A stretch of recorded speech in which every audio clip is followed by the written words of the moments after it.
Good morning, Highlands, Presbyterian. So we continue on this last Sunday in June to work our way through the book of Acts and see the incredible ways the church was growing then and think about what the lessons we can learn from it are. And I'm thinking about it today through the lens of we were all captivated by the search for this tiny submersible that was going to see the Titanic. And there were planes and there were ships, and for each one of those planes and each one of those ships, there's this massive amount of logistics that happens often in the background so that the search can go on.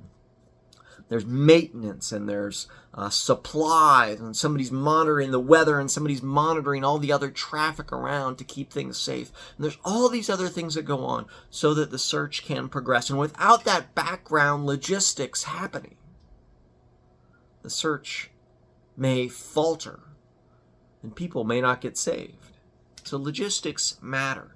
Even the smallest things matter. And that's what our reading from Acts 6 is teaching us today, is that there was a daily distribution of essential food items going on in the early church, and there were some widows in the Greek community that were being overlooked, likely accidental, but they were being overlooked, and so it was a problem. And so the whole church gathered around this problem and said, how do we fix this? How do we make sure that no one gets overlooked? How do we make sure that we're looking after the little things?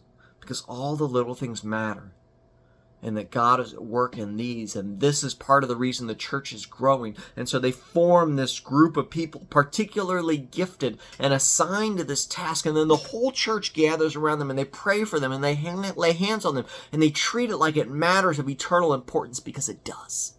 Because all the little things that we do as members of Christ's church to communicate the gospel and God's love, they all matter and they all have eternal significance. So may we invest in these actions and in these acts of love.